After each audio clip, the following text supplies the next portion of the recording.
Je vais dire à quelqu'un, Jésus de Nazareth, il sera avec toi pour toujours.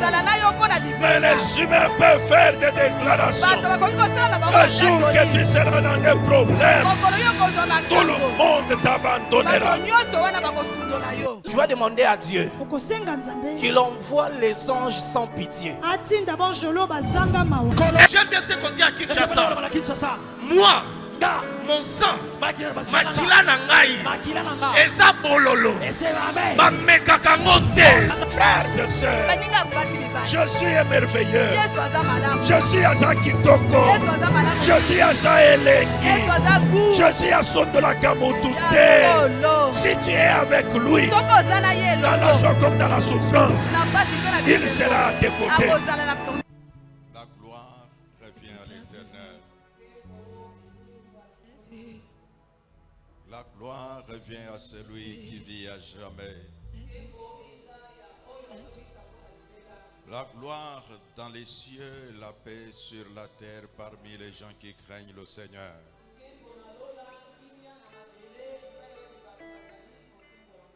Que la grâce du Père, la communion de l'Esprit soit avec chacun de nous ce matin. Celui qui croit en la présence du Saint-Esprit ce matin dise Amen. Que celui qui croit que Jésus règne à jamais dise Alléluia. Merci, nous pouvons nous mettre.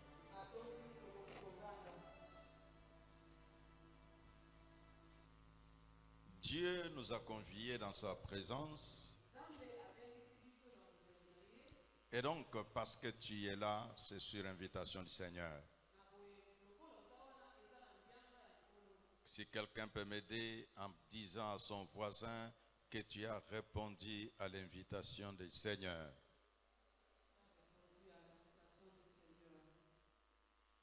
Dis-lui, sois conscient de cette invitation. Pose-lui la question, est-ce que réellement tu es conscient?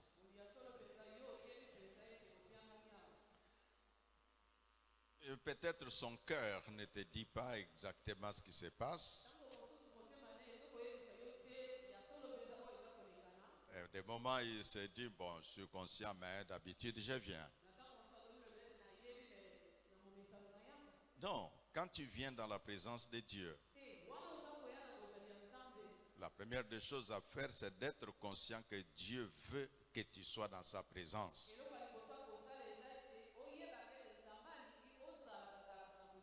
Parce que Dieu veut et que toi tu as répondu à ce vœu-là. Et donc tu as répondu à son invitation.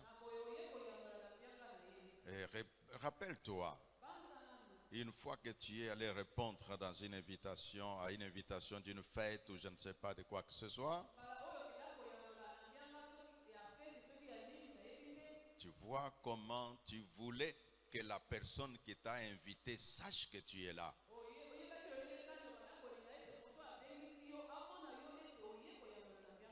Et donc tu fournis l'effort que lui sache que tu es présent. Quand tu ne l'as pas encore dit bonjour, quand tu ne t'es pas rendu compte qu'il t'a vu, ou peut-être que certaines personnes qui sont proches de lui sont conscients que tu es là, de manière que quelqu'un qui pourra, même si lui ne t'a pas remarqué, qu'il lui dise oui, tu étais présent.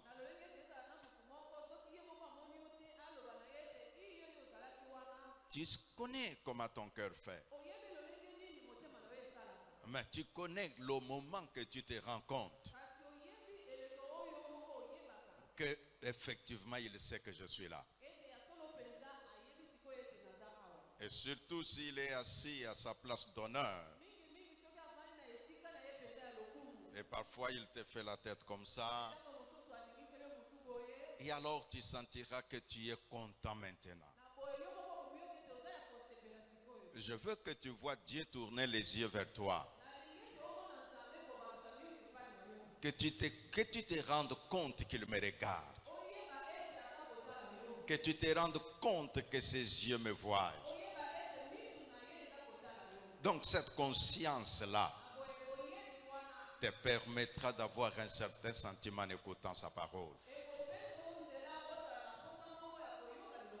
Vous savez, quand nous participons à des manifestations, et j'étais à une fête de mariage vendredi passé. Généralement, les mariés, quand moi j'entre, c'est-à-dire ceux qui se sont mariés, quand moi je suis là, ce sont eux qui se mettent debout. Mais parce que ce jour-là, c'est leur jour, quand on a annoncé qu'ils entrent, je n'ai pas regardé qui je suis. Je me suis levé ensemble avec tout le monde pour dire ça c'est votre jour.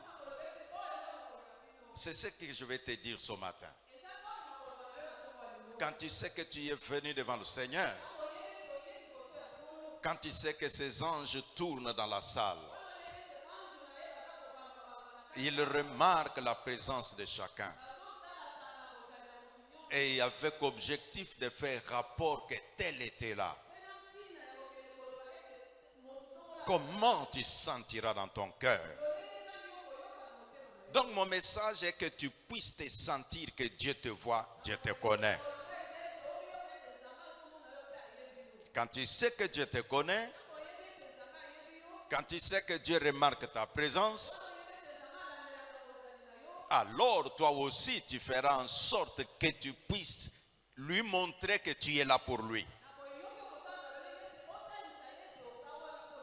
Et que le fait que toi tu veux le connaître, tu veux l'écouter, tu veux savoir quelle est sa volonté, tu veux savoir quelle est la suite de choses sur ta vie. Et donc tu te laisseras diriger par lui. Ce temps, nous sommes en train de développer un thème, la joie de servir. Parlant de la joie de servir, nous avons commencé par montrer comment l'Éternel Dieu veut qu'on le serve lui seul. Et que Dieu qui se présente comme le seul qui mérite d'être servi,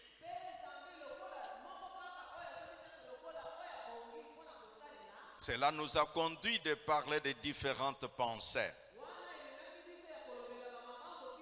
Au dimanche passé, nous avons parlé de comment servir.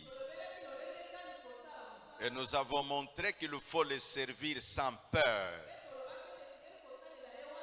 Nous avons relevé 4 éléments importants.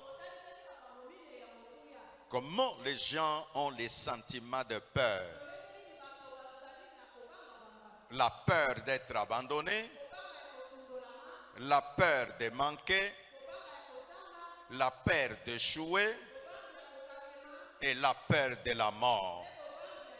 Et cela nous a conduit à prier afin d'être débarrassés de la peur. Parce que nous avons prié pour ça et que Jésus a enseigné que ce que vous demandez en priant, croyez que vous l'avez reçu et vous le verrez s'accomplir. Et donc moi je suis persuadé que je m'adresse à une communauté de personnes sans peur. Je m'adresse aux femmes et aux hommes qui n'ont pas peur de servir leur Dieu. Et c'est ce qui fait que nous allons répondre à une question qui sera comme notre pensée de ce matin.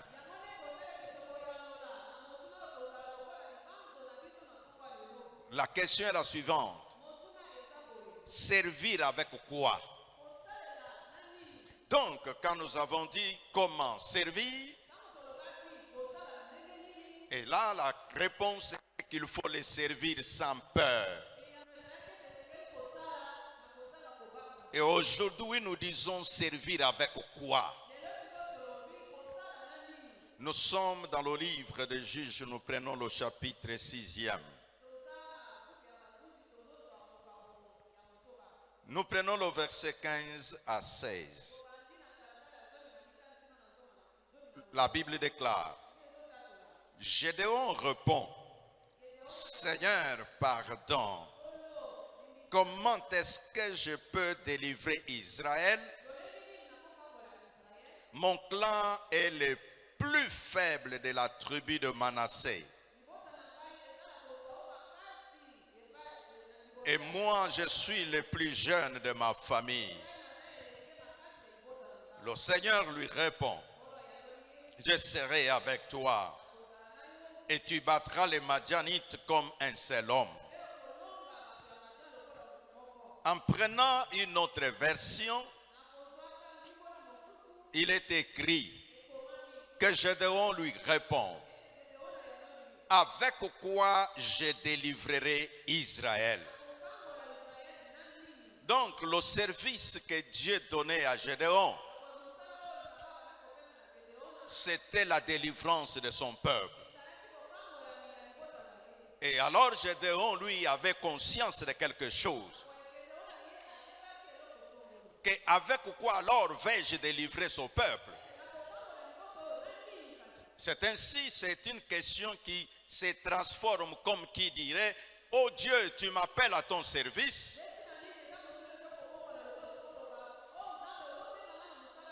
Mais avec quoi vais-je te servir? Et puis Gédéon continue en répondant. Il pose la question et il dit à Dieu, mais toi Dieu, tu ne connais pas ma famille. Ma famille est la plus pauvre. C'est ce que l'on a traduit dans l'autre version comme la moindre, la plus faible. Et alors Gédéon dit à Dieu que moi je suis le plus jeune de ma famille. C'est comme s'il voulait dire à Dieu, tu t'es trompé de personne. Ce sont les réflexions qui nous arrivent souvent quand Dieu nous parle. Le moment que Dieu te dit qu'il faut les servir, et toi tu as des objections, et tu as des choses que tu lui montres comme si Dieu ne connaissait pas. Il lui dit, ma famille est la plus pauvre. Comme qui dirait que ma famille n'a rien. Mais la façon de voir les choses que Dieu a est différente de la nôtre. Là où nous ne voyons rien, Dieu voit quelque chose. C'est pourquoi moi je peux te dire ce matin, quand toi tu dis souvent que tu n'as rien, Dieu m'a envoyé te dire que tu as quelque chose. Et c'est ce qu'il avait dit à Gédéon. Que oui, toi tu dis que tu es de la famille pauvre. Mais moi je te vois autrement. Je vais dire à celui qui m'entend, Dieu te voit autrement. Dieu te voit autrement que ce que tu te vois. C'est pourquoi ce matin, parce que Dieu nous voit autrement, nous avons besoin de montrer de quelle manière Dieu voit les choses. En croyant que la parole de Dieu, dont le rôle est de corriger, d'enseigner, de convaincre et d'éduquer, en toute justice, a fait son travail dans le domaine de la peur, qui paralyse plusieurs et les empêche de servir le Seigneur avec fermeté. Et donc là aujourd'hui, étant délivrés de toute crainte, nous devons savoir avec quoi nous allons servir l'Éternel. Et donc dans notre argumentaire de ce matin, nous allons montrer 6 éléments qui vont nous aider ou avec lesquels nous devons servir le Seigneur. Je vais les énumérer et nous allons les étudier l'un après l'autre. 1. Notre force. Est-ce que quelqu'un peut dire la force que tu as? Encore. Alors dis à toi-même, mon énergie. Encore. Donc la deuxième chose, les biens matériels.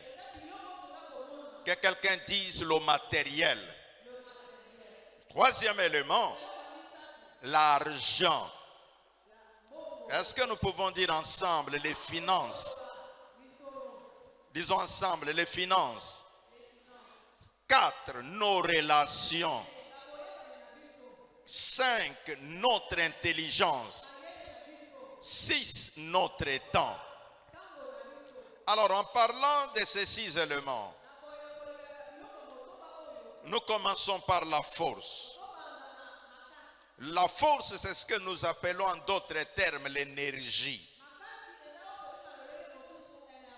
Dans le livre de Juges chapitre 6 verset 14,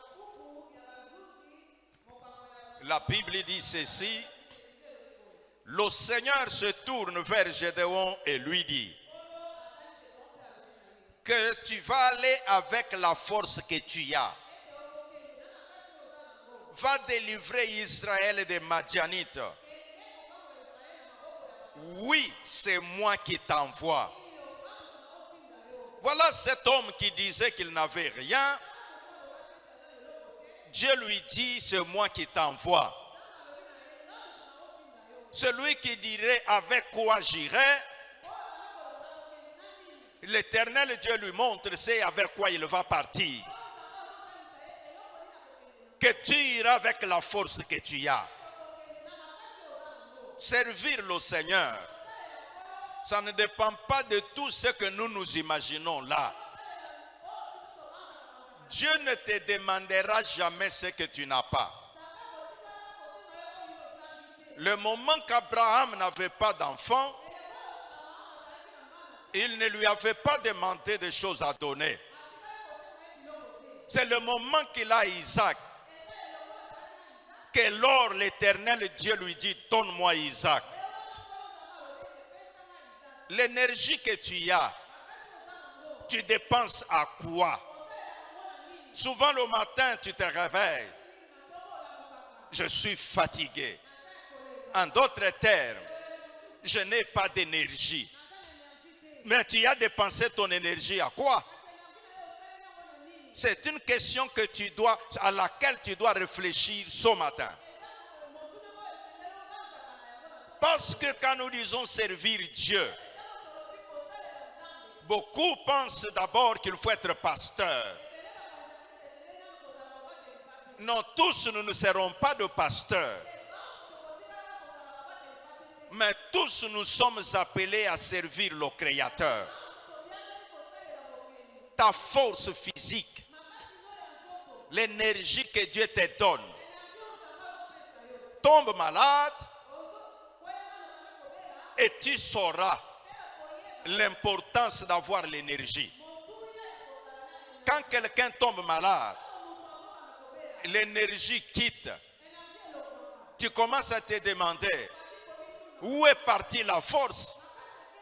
Or hier j'étais bien, mais maintenant je ne peux même pas soulever mon bras.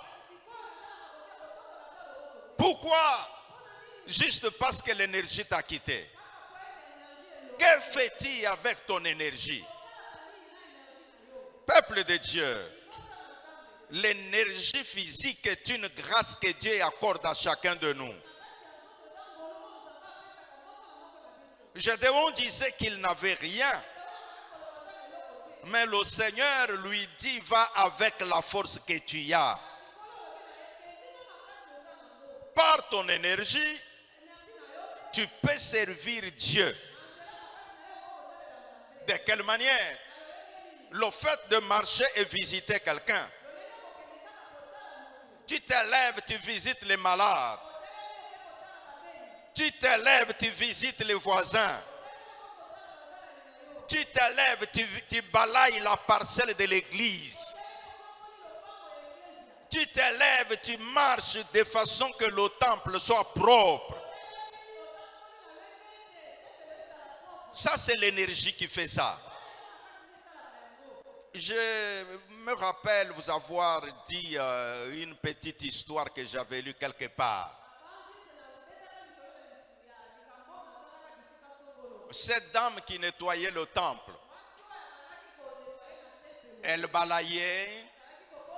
Alors un autre monsieur arrive. Il a la main en poche. Il a trouvé cette dame qui balayait. Et puis il lui dit, bonjour madame. Alors l'autre répond. Alors elle était dévouée à balayer le temple. Et puis le monsieur lui dit, en tout cas, je vois que tu es très engagé à ce travail. Alors, voici ma carte de visite. Alors la femme prend la carte de visite. Quand le monsieur sort pour partir, et alors la dame lui dit, bon, donne-moi une minute. Ils sont sortis au parking. Quand ils arrivent au parking, la dame sort le contact de sa poche. Et le monsieur voit une voiture qui clignote. Et les portes s'ouvrent. La femme entre et met la main dans sa voiture. Il sort son sac à main. Et elle sort une carte de visite. Et il donne au monsieur. Voici aussi ma carte de visite. Le monsieur la regarde. Et lui demande. À qui la voiture? Et la dame répond, c'est pour moi. Ah bon? Et tu viens balayer? Et la dame lui répond, chez moi à la maison, j'ai des gens qui balayent pour moi. Et alors moi je regarde Dieu. Je dis, Seigneur, si moi j'ai des gens qui balayent pour moi, moi je vais aussi balayer ton temple. Voilà pourquoi tu me vois ici. Et cet homme est parti étonné. Y a-t-il quelqu'un qui écoute la parole de Dieu ce matin et qui puisse comprendre qu'avec ton énergie tu peux servir Dieu? Tu es là assis bras croisés et tu dis vraiment, je ne sais pas comment servir l'Éternel. Oh Dieu, quand tu me donneras l'avion, je te servirai. Dieu dit non. D'abord avec la force que tu as. Mets cela au service de l'Éternel. Je vais dire à quelqu'un qui négligeait l'œuvre de Dieu, qui disait je ne sais pas quoi faire, va avec la force que tu as. Mets ton énergie au service de Dieu. C'était le premier élément que je voulais montrer ce matin. La force physique. Tu peux l'utiliser pour servir Dieu. Arranger les chaises de l'église. Je sais, tu diras qu'il y a des personnes désignées pour ça. Mais tu peux te dire toi-même, non, moi je vais aussi aller un jour utiliser ma force et pour balayer l'église. Pouvez-vous vous imaginer qu'il arrive même parfois un frère, une sœur se lèvent debout dans le temple. Le voisin a jeté un papier. Lui a vu. Mais il ne ramasse pas ça. Et puis ils sont. Quand il revient le jour suivant, il dit, mais comment le temple est sale? Voyez, vraiment, c'est grave. Mais il oublie qu'il avait vu ce papier hier. Il n'a pas enlevé. Il a dit, bon, ce travail-là, bon, ça c'est terre à terre. Je vais te donner un deuxième exemple. Il y a un monsieur aux États-Unis. C'est un homme d'affaires. Alors, il arrive à l'église. Et puis, il vient chez le pasteur. Pasteur, j'ai besoin de servir Dieu. Et puis, je veux que tu me dises qu'est-ce que je peux faire. Alors, le pasteur dit, merci beaucoup. Et je vais te montrer ce qu'il peut faire. Il l'amène aux toilettes de l'église. Alors il arrive et il dit, gloire au Seigneur. J'ai trouvé quand même quelque chose à faire à l'église. Et il balayait les toilettes. Et les gens qui allaient là-bas, alors disaient, ah, les toilettes de l'église c'est propre, hein? Et les nouvelles sont arrivées aux oreilles du pasteur. Que les gens apprécient beaucoup les toilettes de l'église. Et il appelle les frères. Ah, vraiment que Dieu te bénisse. Est-ce que je peux te changer de poste? Alors le frère dit, je suis prêt. Alors il lui dit, bon, je t'ai changé. Mais avant de te donner un nouveau poste, je veux que tu formes les gens qui peuvent aussi rendre les toilettes propres comme toi tu sais le faire. Il a formé les gens et puis les gens étaient contents. Et le pasteur lui dit, ton nouveau poste, tu vas dire bonjour aux gens quand les gens entrent à l'église. Le dimanche qui suivait, alors le frère a envoyé un papier pour témoignage. Alors on dit, le frère tel a un témoignage. Alors quand il se lève, il dit, frères et sœurs, bonjour. En tout cas, Dieu est grand. J'entendais parler de promotion. Alors je ne savais pas qu'à l'église, quelqu'un peut avoir la promotion. Et vous savez, mes frères et sœurs, je suis venu voir le pasteur afin qu'il me donne un travail à faire. Et puis il m'a dit, rends les toilettes de l'église propres. J'ai fait ce travail pendant 6 mois. Et le pasteur m'a dit, j'ai fait très bien mon travail. Et maintenant, il m'a dit, je me place là pour saluer tous ceux qui entrent à l'église. Mes frères et sœurs, je bénis l'Éternel qui m'a donné cette promotion. Et les gens étaient en train de regarder. Je veux dire à quelqu'un, ce que tu fais, le Seigneur voit. Il prend acte. Et vous savez ce qui s'est passé? Alors il a eu l'idée. Maintenant je vais faire une société. Juste pour rendre les toilettes propres. Et les gens sont allés voir le pasteur. En tout cas, les frères là qui rendent les toilettes propres de notre église, je crois, ils connaissent ce travail. Et puis nous voulons s'il peut aussi nous aider. Et il a fait une petite société. Les gens allaient, ils rendaient des toilettes des gens propres.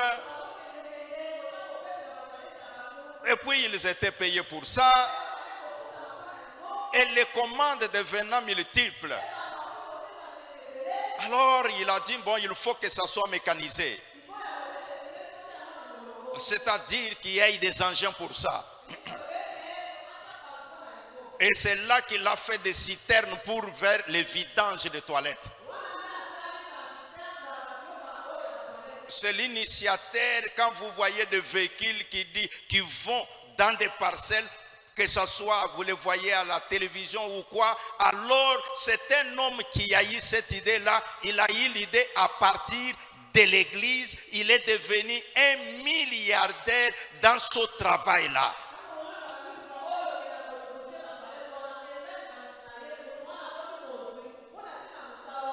Je veux dire à celui qui m'entend, servir Dieu, ce n'est pas une perte de temps.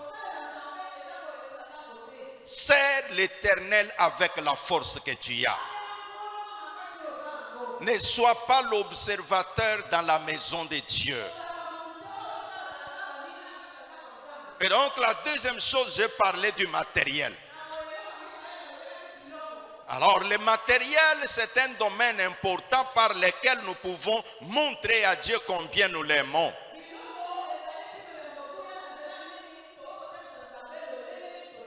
La Bible nous enseigne, quand nous prenons le livre d'Exode,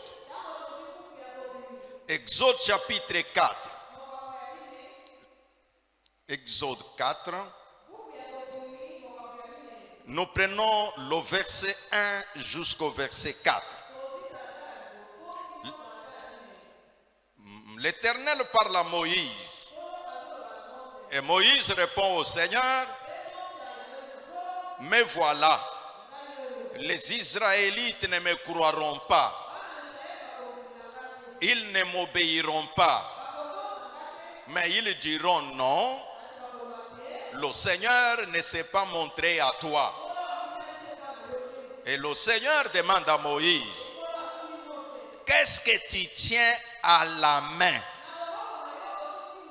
Moïse répond, un bâton. Alors nous voyons là que le bâton est un bien matériel. Le Seigneur lui dit, jette-les par terre. Moïse les jette par terre. Et le bâton devient un serpent. Moïse recule très vite devant le serpent. Et le Seigneur lui donne cet ordre. Avance ta main et prends le serpent par la queue. Moïse avança la main et il prend le serpent. Le serpent redevient un bâton dans sa main. Nous voyons par là de quelle manière un bien matériel peut être à la disposition de l'œuvre de Dieu. Ici, nous répondons à la question, avec quoi servir? Premièrement, nous avons montré avec ta force, ton énergie. Et deuxièmement, avec le matériel. Et Moïse disait, moi je vais délivrer Israël avec quoi? Oui, je sais, tu t'es toujours posé des questions. Mais avec tout ce que nous avons à faire à l'église, avec quoi moi je vais contribuer? Moïse reçoit la réponse de Dieu. Que c'est avec le bâton que je vais travailler. Donc quelque chose de matériel. Tout le temps que nous gardons le matériel pour nous-mêmes, le Seigneur ne saura pas s'en servir. Mais quand nous acceptons de déposer son matériel entre ses mains, là, le Seigneur fera ce que lui est capable de faire. Parce que je parle de biens matériels, les biens matériels, c'est différent de l'argent. Donc je veux que tu établisses ce matin cette différence-là. Quand vous lisez la parole de Dieu, pour Moïse, il utilisa son bâton, qui est le bâton des bergers pour accomplir la volonté. Toujours avec Moïse, pour la construction du tabernacle, Dieu lui dit, je veux que nous puissions scruter les Écritures. Voyons le livre d'Exode. Exode, nous allons au chapitre 35. Nous prenons le verset 4 à 9. La Bible dit, Moïse continue de communiquer à toute la communauté d'Israël les commandements du Seigneur. Faites des dons pour le Seigneur. Pour ceux qui le feront de bon cœur, apporteront au Seigneur toutes sortes de choses. Toutes sortes de choses. Pas une seule sorte. Je sais que tu es habitué à donner l'argent. Mais Dieu te dit ce matin que ceux qui ont un cœur, qu'ils apportent toutes sortes de choses. Écoute comment Dieu parle à Israël. Par l'entremise de son serviteur Moïse. Il dit communique à Israël. Je vais lire la parole. Ça va nous aider. Faites toutes sortes de dons pour le Seigneur. Tous ceux qui le feront de bon cœur apporteront au Seigneur toutes sortes de choses. Et on commence la citation.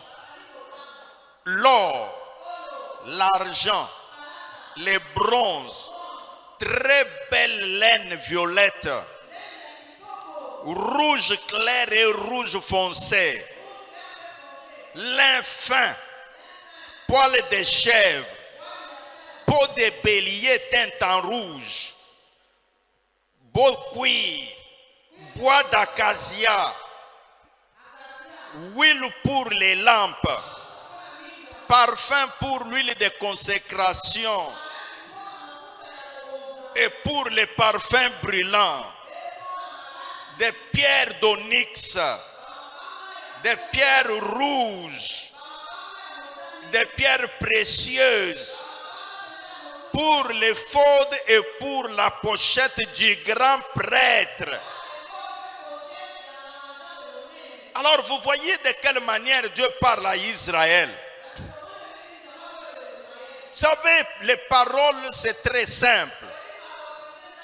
Oh Dieu, de la manière dont tu marches avec Israël, marche avec ton peuple, oh Dieu. Mais il faut aller plus loin pour savoir comment Dieu marchait avec Israël. Il lui dit amène de l'or. Il dit à Israël amène de l'argent. Il dit à Israël amène les habits. Quel type d'habits? Les fins lins. Les fins lins. Amène les bijoux. Donc c'est Dieu qui parle à Israël. Vous savez, les hommes que nous sommes, les choses parfois que nous pouvons donner à Dieu, on peut facilement donner ça au diable. Et c'est ce que les enfants d'Israël avaient fait à une époque. Pour se fabriquer un veau d'or, ils avaient pris les bijoux qu'ils avaient aux oreilles et au cou. Et alors ils sont allés mettre dans le four. Et ils ont fait quelque chose en forme de veau. Et ils ont appelé cela Dieu.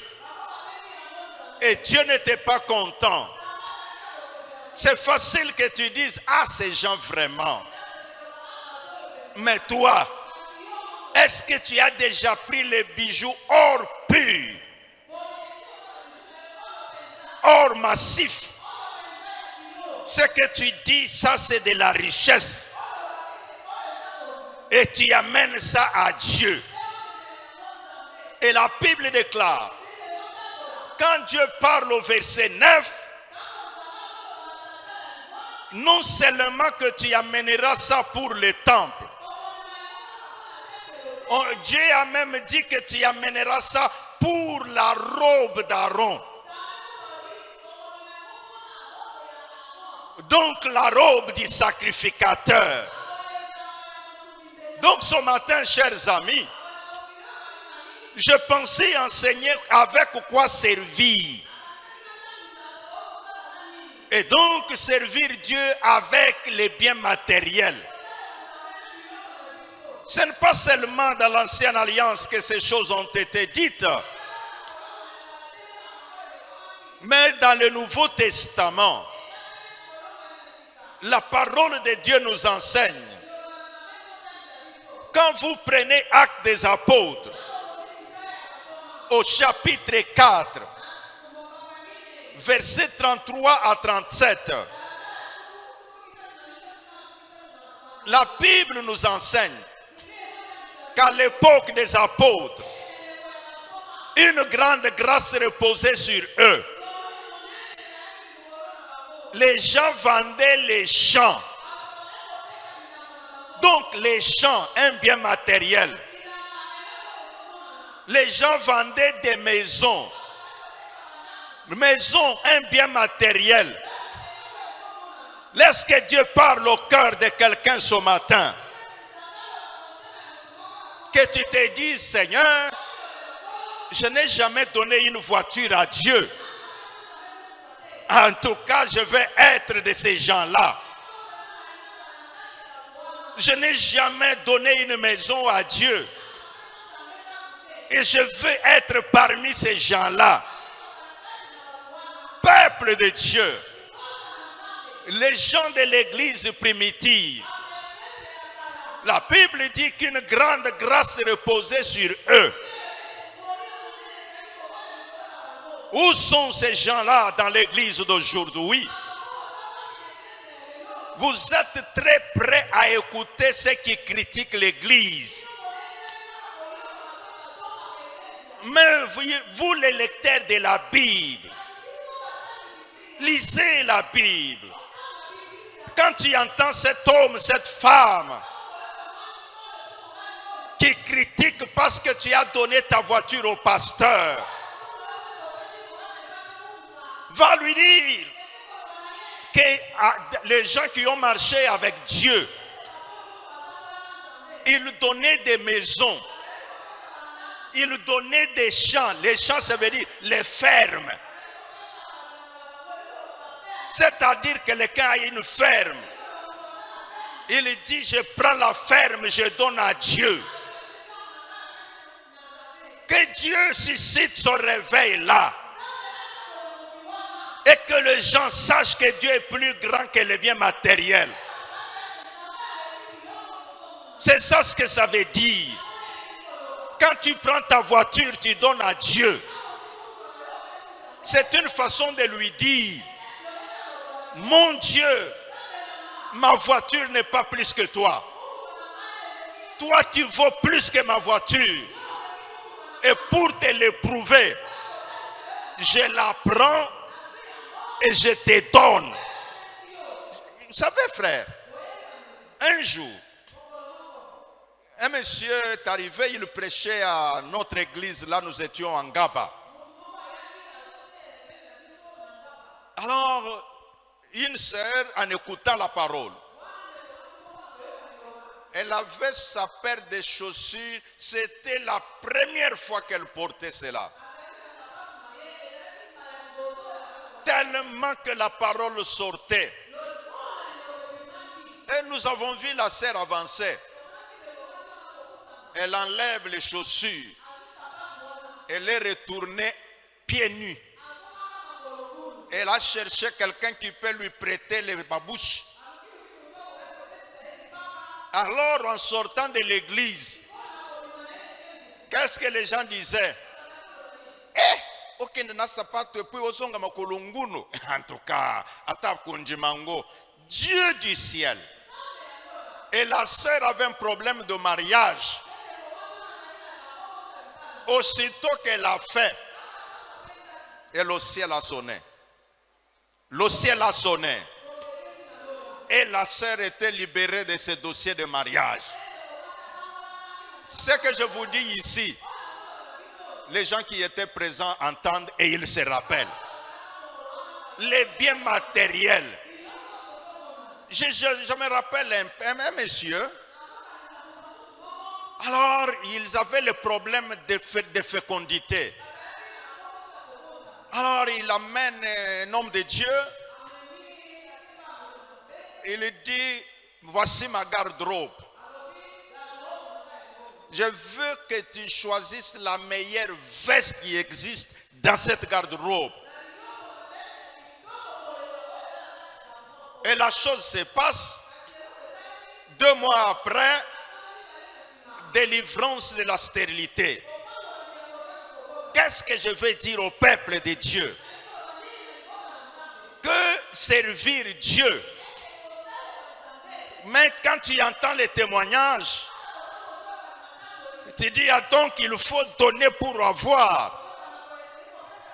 Ce n'est pas tellement ça l'objectif de mon enseignement. Mon enseignement, c'est servir Dieu, un point, un trait. Que quand tu prends ton bien, que tu y as servi Dieu, le reste, le Seigneur se le sait. Mais comme lui n'est débiteur de personne, il fait ce que lui est capable de faire. Et donc ce matin, s'il y a des gens qui peuvent comprendre que Jésus de Nazareth, pendant qu'il marchait, il y a les gens qui les servaient avec leurs biens. Vous connaissez tous quand il est entré à Jérusalem. La Bible dit ceci, qu'il y avait un chameau dressé pour lui. Le chameau ne lui appartenait pas. Ça appartenait à quelqu'un d'autre. Mais il a seulement envoyé le message. Allez dire au propriétaire du chameau que le Seigneur en a besoin. Ah! Écoutez mes amis, il ne propose même pas qu'est-ce qu'il y aura en échange. Rien du tout. Il dit seulement allez dire, vous trouverez un chameau lié. Vous allez le délier. Quand le propriétaire demandera, pourquoi vous faites cela? La seule réponse, le Seigneur en a besoin. Qu'est-ce qui se passe dans ta tête maintenant? Pendant que tu écoutes la parole de Dieu. Même toi qui nous suis là dans les médias. Qu'est-ce qui se passe dans ta tête? Pendant que tu écoutes la parole. Que le Seigneur a besoin de ton bien matériel. Le matériel. Avant de parler de l'argent. Le matériel. Que le Seigneur en a besoin. Pourquoi? Pour que lui monte dessus. Pour que lui utilise cela. Les biens matériels, nous pouvons servir Dieu avec. Jésus, de son vivant, les gens apportaient leur pirogue à Jésus. Cela leur permettait de s'éloigner et prêcher la parole. Quelle est la pirogue que toi tu peux avoir? Que tu peux dire ce matin que je vais donner cette pirogue à Jésus? Écoutez mes amis, les gens ont cédé leur pirogue à Jésus. pour traverser et aller de l'autre rive. Ce sont les biens matériels. Oui, tu as des biens matériels. Quel jour tu es déjà entré dans ta maison? Tu regardes ce qu'il y a. Tu dis en tout cas, je veux faire ce que je n'ai jamais fait. Je veux prendre ces biens. Je vais ramener à Dieu. On va vendre ça. Les produits, on fera de ça ce que le pasteur voudra que l'on fasse pour l'œuvre de Dieu. C'est le message de Dieu ce matin. Dans ce monde où les gens vivent du matérialisme, le moment que tu enlèves cela, c'est une façon de te libérer des lois de matérialisme. C'est une façon d'enlever les limites en ce qui concerne le matériel. Comme une façon de dire à Dieu, je crois tellement en toi que les biens matériels, ce n'est pas ça ce qui est grave. Mais je crois aujourd'hui, les chansons que nous chantions autrefois, tu marches pour aller à l'église, tu es en train de chanter. Biloko nyonso ekotikala na mokili, Kolo Yesu akumisama, Alléluia. Mutuka nyonso ekotikala na mokili, Kolo Yesu akumisama, Alléluia. Baveste nyonso ekotikala na mokili, Enkolo Yesu akumisama, Alléluia. Babiju nyonso ekotikala na mokili, Onkolo Yesu akumisama, Alléluia. Sapato ashere ekotikala na mokili, Onkolo Yesu akumisama, Alléluia.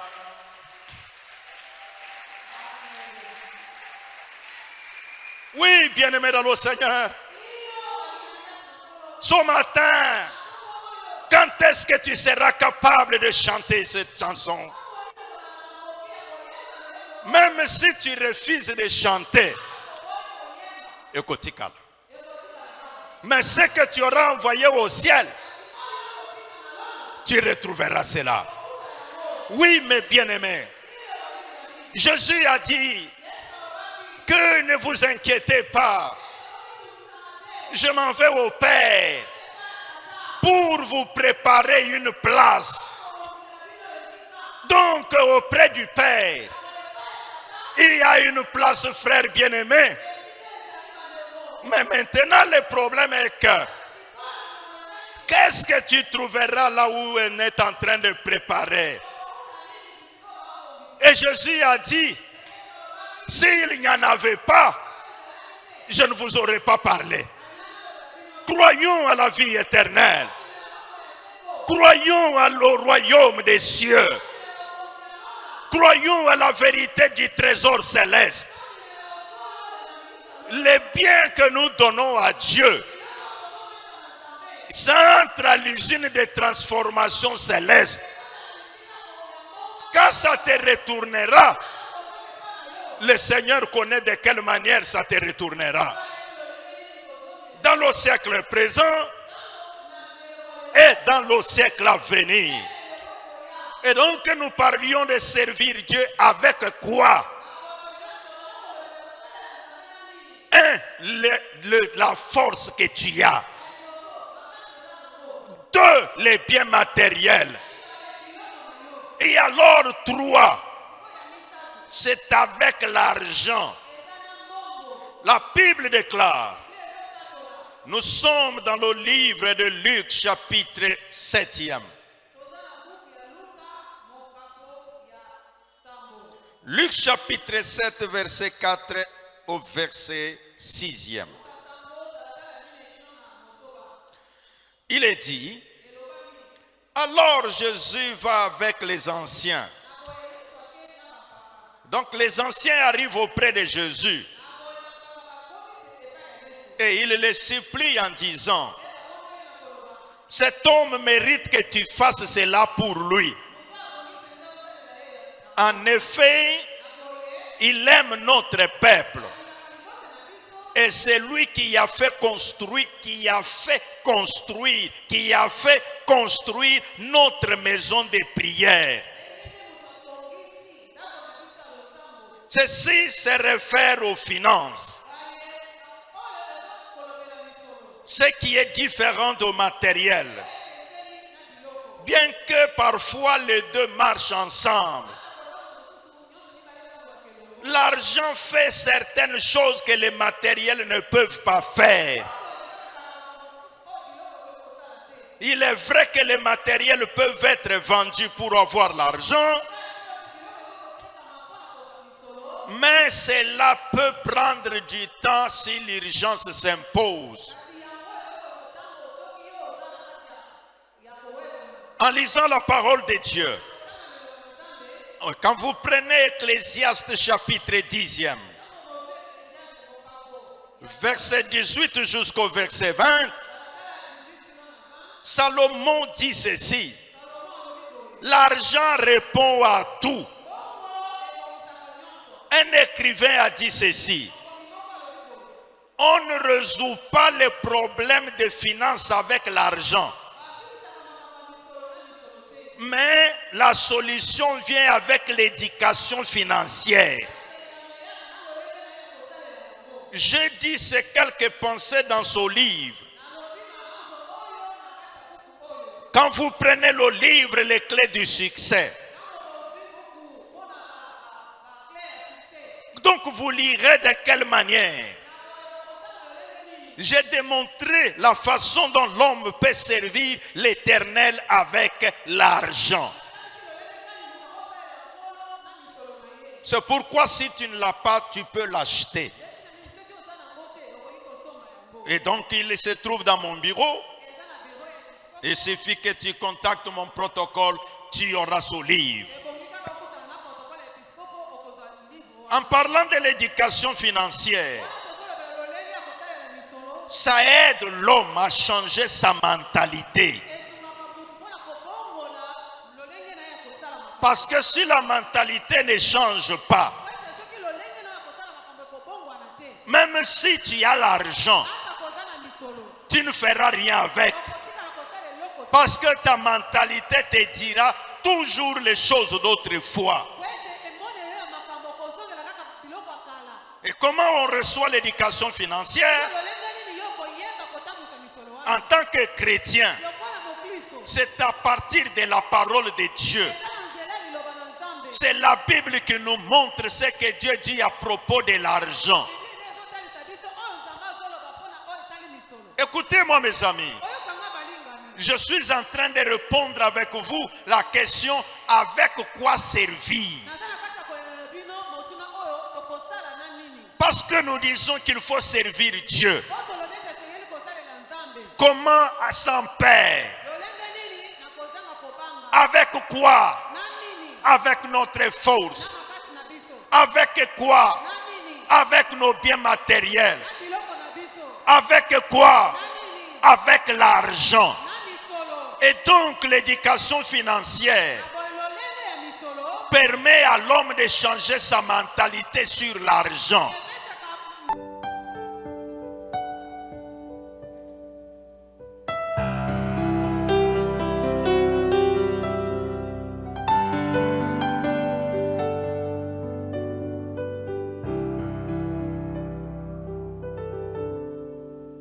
You're my beloved.